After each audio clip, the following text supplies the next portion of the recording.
విజయనగరంలో ప్రస్తుతం పొలిటిక్స్ హాట్గా మారుతున్న నేపథ్యం కనిపిస్తుంది. ఒకవైపు వైసీపీ నేతలు, మరోవైపు టీడీపీ వాళ్ళు వారాహోరీగా ఒకవైపు ప్రెస్ మీట్లు కూడా నిర్వహిస్తున్న నేపథ్యం కూడా కనిపిస్తూ ఉన్నది. ముఖ్యంగా చూసుకుంటే నిన్న జరిగినటువంటి సర్వసభ్య సమావేశంలో కావచ్చు, అదేవిధంగా మరోవైపు సీఎం చంద్రబాబు నాయుడు గారితో సమావేశంలో పాల్గొన్నటువంటి నేతలు కావచ్చు, అంతా కూడా అక్కడ జరిగింది ఒకటి, ఇక్కడ చెప్పింది ఒకటి అంటూ ఒక విమర్శలను కూడా తిప్పికొడుతున్న పరిస్థితులు టీడీపీ వాళ్ళంతా కూడా తిప్పికొడుతున్న పరిస్థితులు కనిపిస్తూ.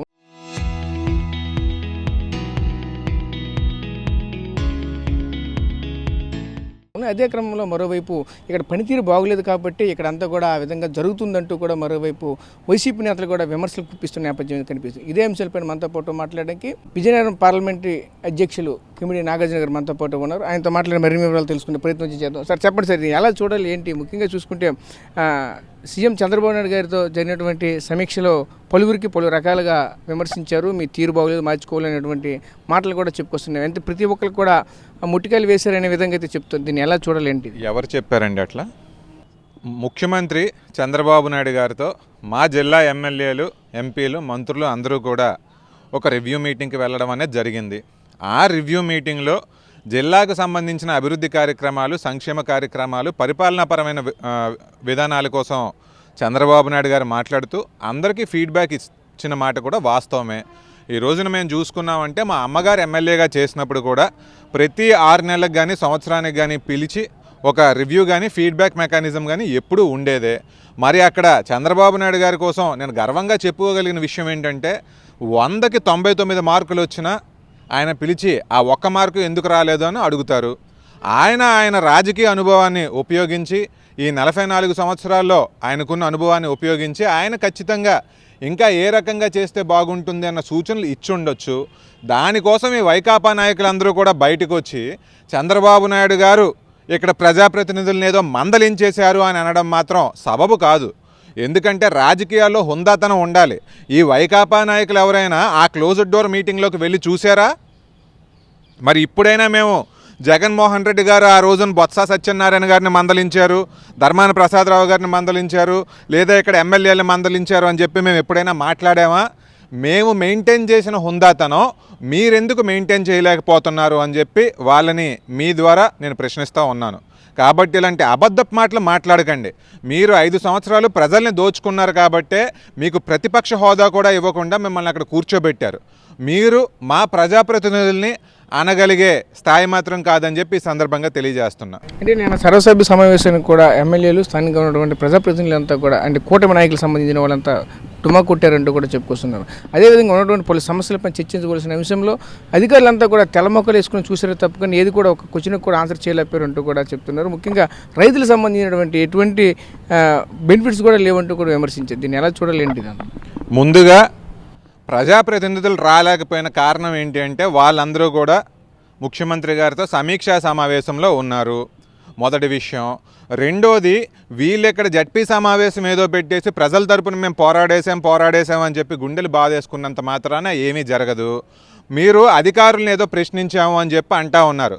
మరి ఇదే అధికారులు గత 5 సంవత్సరాలు కూడా ఉన్నారు.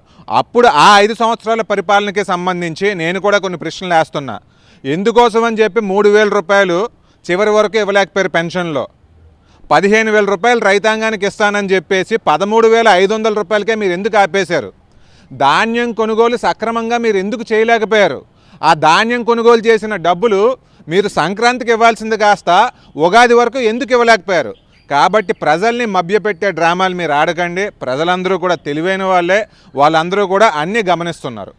అంటే ముఖ్యంగా చూస్తే మావిగన్ ప్రస్తావన అయితే ఇప్పుడైతే ఎక్కువగా కనిపిస్తూ ఉన్నది. మావిగన్ అంటే ఆ 3 ప్రాంతాలు మచిలీపట్నం, గుంటూరు, విజయవాడ ఇటు మాత్రమే చూస్తే డెవలప్మెంట్ చేయాలి. లేదంటే ఎందుకంటే అమరావతి డెవలప్ అవ్వాలంటే కనీసం 20 సంవత్సరాల వరకు కూడా పడుతుంది. అంత పెద్ద ప్రాజెక్టు కనీసం 2 లక్షల కోట్ల రూపాయలు అయితే ఉండాలంటూ కూడా చెప్తూ ఉన్నారు.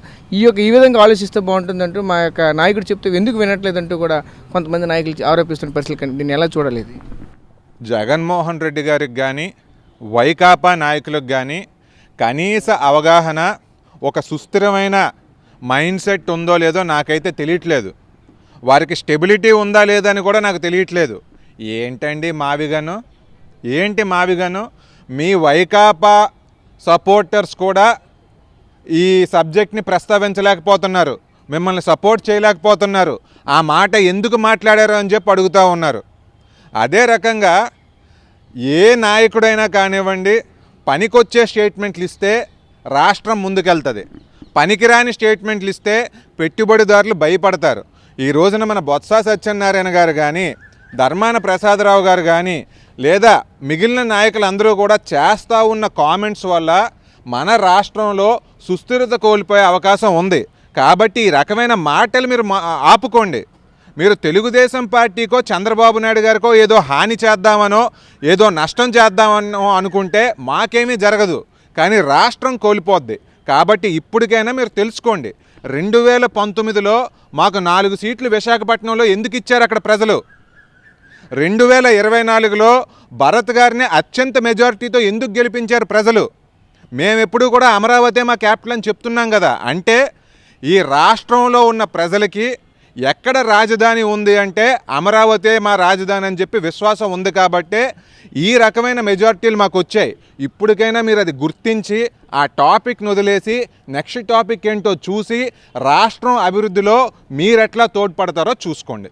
అంటే నిన్న జరిగిన సర్వసభ్య సమావేశంలో కూడా ఒకటే చెప్పారు. చూస్తూ ఉంటే జిల్లాలో భారీ ఎత్తున ఉపాధి హామీ పథకంలో కుంభకోణమే జరిగిందంటూ చెప్తున్నారు. దీన్ని ఎలా చూడాలి? అసలు కూటమి ప్రభుత్వం వచ్చిన తర్వాత ఇలా జరుగుతున్నాయి అంటున్నారు. ఇది కూటమి ప్రభుత్వం వచ్చిన తర్వాత ఉపాధి హామీ పథకంలో ఈ రకమైన కుంభకోణం జరుగుతుంది అని మాట్లాడిన వైకాపా నాయకులందరికీ అయ్యా మీకు నమస్కరించి చెప్పేది ఏంటంటే, ఇంతకు ముందు మీ హయాంలో ఉన్నప్పుడు మస్తర్ అనేది ఎప్పుడైనా వేసారా?